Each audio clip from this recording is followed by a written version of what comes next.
All right, ChiefPigskin.com here with Coach Weiner from the nationally recognized Tampa Plant program. Coach, what were you looking to come away with today from your guys? What were you looking to see, and did you see it? Well, we always have a couple goals when we go into tournaments like this. Number one, we want to get better at our skills. You know, this is kind of a skills thing, whether it's the linemen or whether it's the skill players or whatever. We want to come away better with our skills, and I don't think we really came away with that because we didn't give ourselves enough time to do it. Getting knocked out early on, you know, in the rounds didn't give us enough time to do that. Number two, I always find that, you know, these kind of, particularly this atmosphere that Heath puts together with the greatest teams in the state of Florida, we want to learn what it feels like to compete for championships. And we didn't do that, you know, getting knocked out in the first round. We didn't get a chance to get in those championship rounds, even though we felt that at the end of that. But of course, we didn't put ourselves in an opportunity to do, you know, to do that the best we possibly can. And then number three, you know, kind of the opportunity for our kids to come together, particularly for like this one, what Heath puts together with the linemen and the skill players. We get a chance for all of our kids to be together, but because of the rain and the weather, kind of our skill players didn't get to go support our linemen, and you know, and kind of vice versa. So that part, we probably didn't accomplish that part either. But the one thing we did accomplish, we do get on the road and we do travel because we want our team to learn how to be with each other and to interact with each other. And whether it's social situations, being in a restaurant last night and learning how to act appropriately and being respectful of other people, and you know, and our kids for, you know, 2 days did all of those things right, and we have amazing kids that we have, and it's disappointing now that we didn't do as well as we know that we can do. But a lot of credit to you know, the Wellington team that had kind of a game plan coming in and kind of played four corners football and slowed it down and brought it down to the last possession. So they did a nice job with that, and you know, it's a great job for them, and wish them the best of luck. So you know, disappointing that we didn't get more action in. You know, not disappointing that I took a bunch of kids who I think are going to do some special things down the road. Well, Coach, I know it was disappointing, but you're coming off a state championship season in 8A in Florida football, which many would argue is the best football state in the country. I know it's at certain points of the year you were ranked tops in the country. Yep. As a program.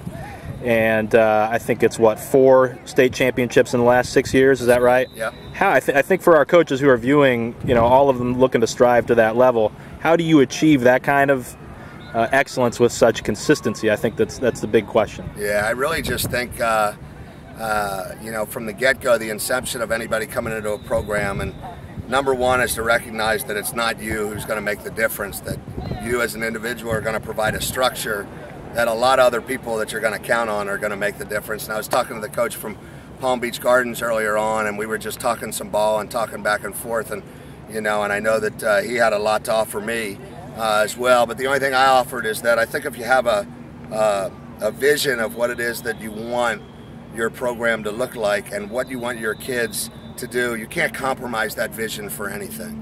So whether it's early on and coaches are just getting started with a team, we got to Plant, and I mean, we've been successful the last couple of years, but people don't remember that it was 1-9 and 0-10 before we got there.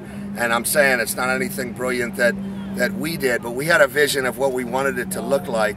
And even in those early days, we weren't going to sacrifice trying to win ball games and lose that vision. And so we stayed true to what we knew was the course.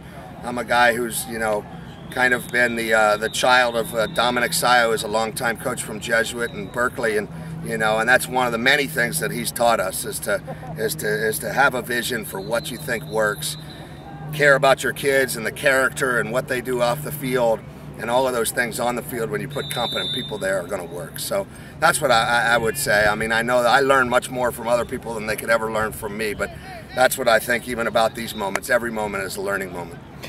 Well, our website, ChiefPigskin.com, is all about coaches helping coaches. Hopefully one day I could visit your program there. You could go a little bit more in depth into that program building. I think what makes it most impressive is the fact that you guys did have those lean years coming in. It wasn't like you inherited a powerhouse program and just kept it going.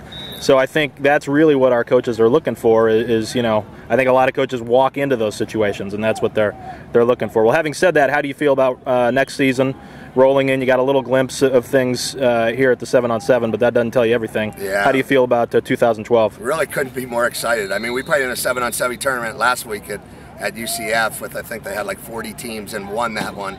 You know, and obviously didn't get the same results today. But you know, being with these guys at Plant for 8 years, and my coaches that I've been with for 20 some odd years, you know, that I was with at Jesuit too. I don't know if I've ever been more excited than I am right now to go into a season, and we really have some great guys. We know we have some great talent, and really looking forward to meshing, you know, bringing them together and meshing them together to really play some great football. And like we said, we want to compete for championships, and we want to compete down the road. We know we're going to get better week to week, but we got a tough early schedule. We're going to hit the road probably to the Louisiana Superdome and take on John Curtis on September 7th, and play Jesuit, you know, one of our rivals early on, and play Armwood later on in the season, and a lot of great games in between. So we're really looking forward to it. Our guys are pumped up and excited, and even after our last meeting here, I mean, you know, you can hang your head for about 10 seconds, and then, you know, you got to get on with it and get back to what we're excited about. Well, Coach, thanks for spending some time with us here on ChiefPigskin.com, and good luck on the upcoming season. Thanks. Look forward to seeing you up at our place sometime. That'd be great.